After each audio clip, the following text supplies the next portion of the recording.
Hey guys, welcome back to another update of Solar Corp. So today it's going to be a small update because I spent last week on vacation. Here's a clip in Acadia National Park, which was great. And so I didn't have time to work on much. But while I was there, what I did is I made a collection of ship parts. So here are some of the parts I made, and these are ship parts for a specific faction in my game, the Vakar. So there's different types of ship bodies here. Things like windowed areas, engines, wings. So I created these because I don't have a ton of time to put into art, just being a one-person team and all. So I figured if I created these assets, I could quickly put them together to create all sorts of interesting combinations of ships. And these new types of ships are basically the only thing that I worked on, so I figured I'd show them to you guys today. Alright, so I'm going to start small and work my way up, and I will start with the smallest and fastest ship in the game. This ship is called the Mesh. It's a Vakar ship. All the ones that I worked on this week are all Vakar ships. So it's got horrible cargo capacity, but this thing can really fly, so just to give you guys a sense of the speed here.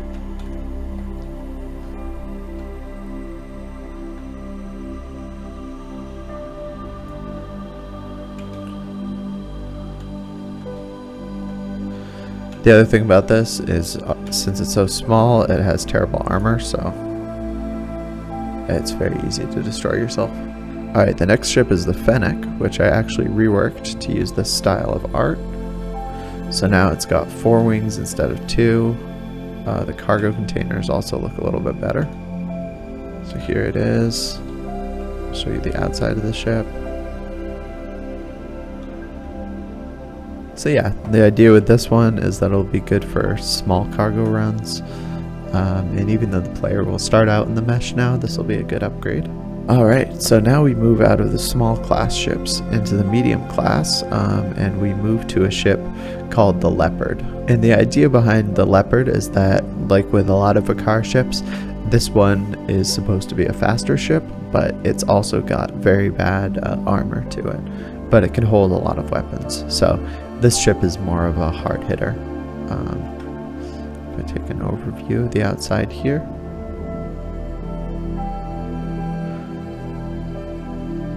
And as you can see, when I say fast, it still turns very slow. As we get into the larger ships, obviously speed and handling is much slower. But it's a faster ship in its own class. So yeah, that's the Leopard. The next ship up is the Pangolin. And this was named after this animal right here.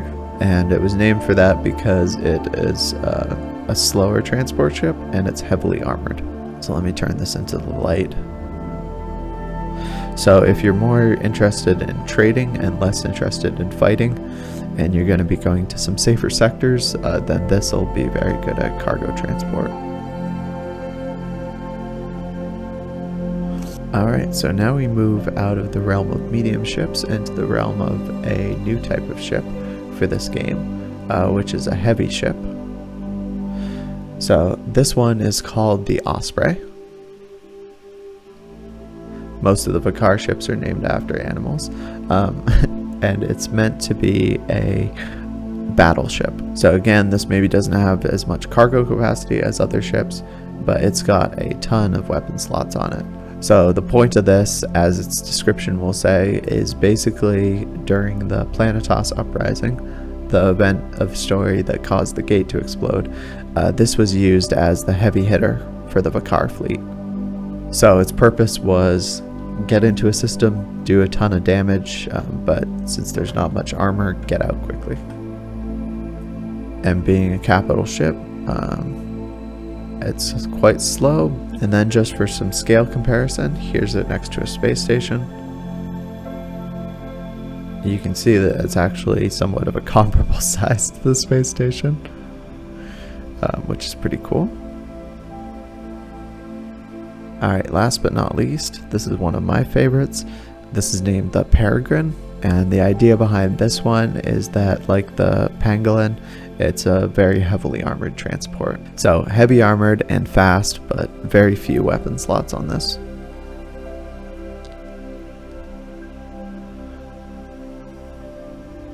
let's see what this one looks like while moving. And these capital ships are going to be really cool, but really expensive as well. I think this one was like, oh goodness, I don't even remember. I think it was like 500,000. The nice thing about this game is that you'll be able to make profits at a pretty exponential rate. Right? Because the more you trade, the better ships you'll trade up into, and you can see something like this, if you look in the top left, has 500 cargo crates in it. So again, like, you continue to trade, you get better ships with more cargo space, and eventually you'll be up to the point where 500,000 shouldn't be that much. And yes, another thing I'm looking to improve is just some performance. So my computer's rendering this right now, but it's actually working pretty hard. And you can see that in jumps between sectors, there's actually like a lot of freezes in my game, and I don't want that. I've always wanted the jumps between sectors to be seamless. So I'll be working on some performance optimization. The idea is that this month I'll be working on different ships for the different factions, and then next month I'll switch over to working on stations, because the stations need an upgrade. The one in front of me has basically been the same, almost the exact same mesh since day one. So yeah, those are my goals. I'll be putting this up for download on my Discord. So if you haven't joined my Discord yet, you can hop over there. It's a great place to interact with me, download builds of the games, and different things like that. So the new build is out there on Discord.